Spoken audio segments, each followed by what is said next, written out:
Здравствуйте, дорогие друзья! Сегодня вы в гостях в кабинете музея Русь-Печорская. Этот кабинет у нас в городском объединении «Досуг» существует уже давно. Здесь занимаются народный коллектив фольклорно-этнографический ансамбль «Усть-Илемские напевы» и коллектив «Спутник», детский фольклорный коллектив «Родники». Кроме этого, здесь проводятся различные мероприятия Печорского представительства межрегионального общественного движения «Русь-Печорская». Мы пройдемся по материалам музея, которые у нас накопились за многие годы. И начнем мы с уголка бабушки. Эта часть нашего музея называется «Уголок бабушки». Почему именно бабушки? Обратите внимание, бабушка сидит за столом. У нее самовар на столе, выпечка, она здесь пьет чай, у нее рядом прялка. Значит, кроме того, что она занимается чаепитием, она занимается рукоделием. Обратите внимание вот на эту зыбку, люлька, колыбелька. В ней лежит ребенок, значит, бабушка постоянно нянчится. Здесь мы видим манекены молодых родителей. Рядом печка, где бабушка может заниматься хозяйством и истоплей, приготовлением пищи. В самом углу мы видим иконы. Усть-Илем — это староверы, значит, бабушка постоянно молится.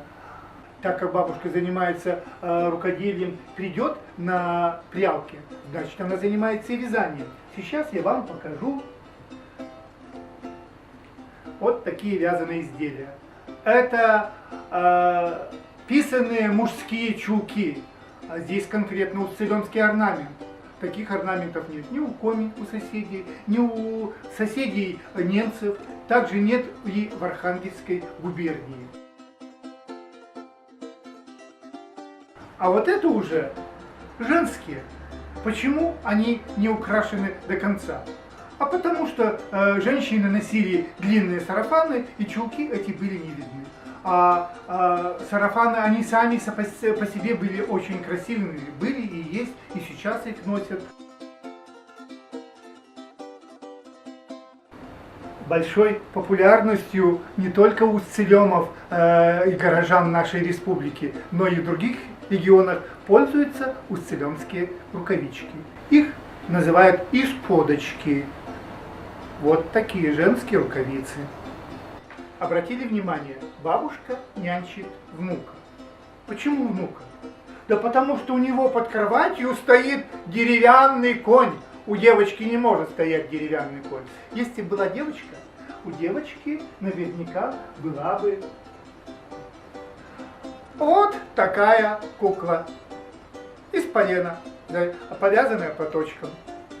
Да, такими куклами играли дети раньше в усть-илемских деревнях и селах.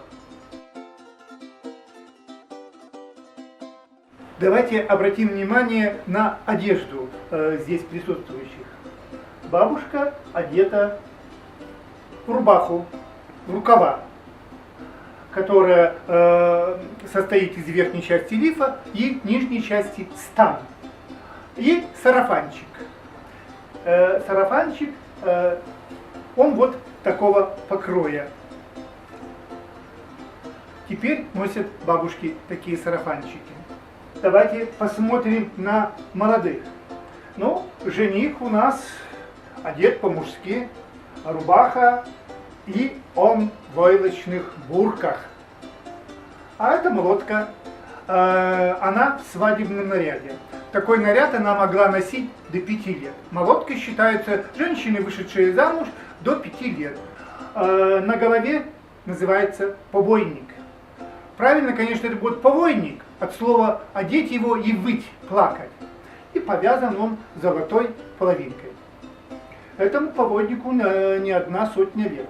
Ручная работа, сшитая золото.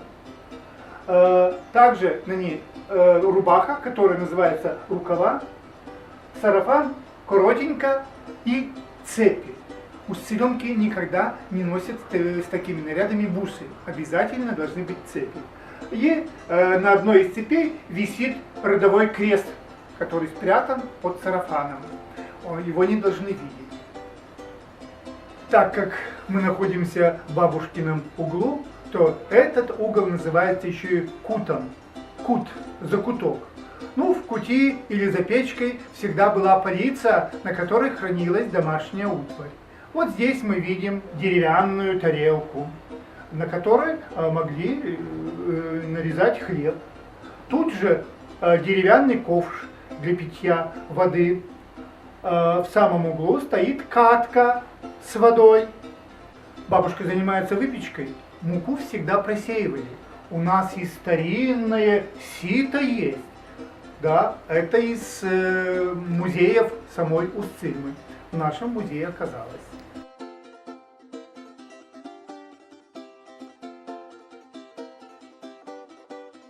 Здесь же мы видим для удобства рукомойник, старинный рукомойник, алюминиевый таз. Рядом печные принадлежности, ухваты, крюки, кочерги. Обязательной принадлежностью для истопки печей должны быть ватчики, горшочники. Это рабочие рукавицы, сшитые в основном из замшевой кожи. Или красивые ватчики, в которые можно одеть на руки и выйти к соседям в гости. Печная часть. Сошчок. Правильно шесток, но Устцильма его называют сушок, на котором стоят чугуны, котелки и другие принадлежности бытовые, в которых варят, жарят, парят, пекут. Устцильма строили дома большие, на века, строили не на одну семью. В основном это двухэтажные дома с пристройками, с поветями, с хлевами. В этих домах могли жить родители, могли жить сыновья со своими семьями, так как и вот эта семья. Здесь мы видим 3 поколения: бабушку, внука, молодоженов, но есть еще пара, чета, супруги, хозяева этого дома. Вот они, эти хозяева. Мы видим по одежде хозяйки, что сегодня в доме праздник.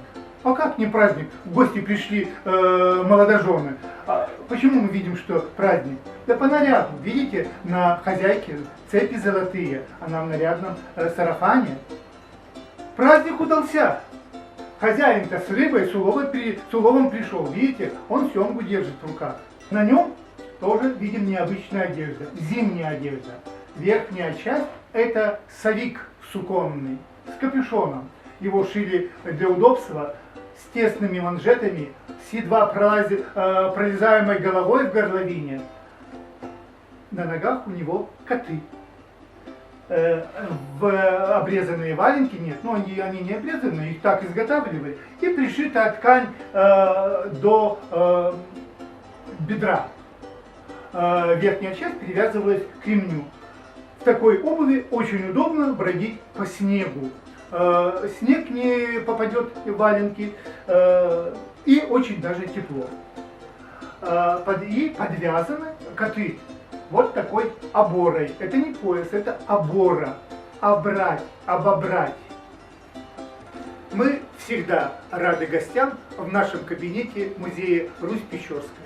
Приходите, кому интересно.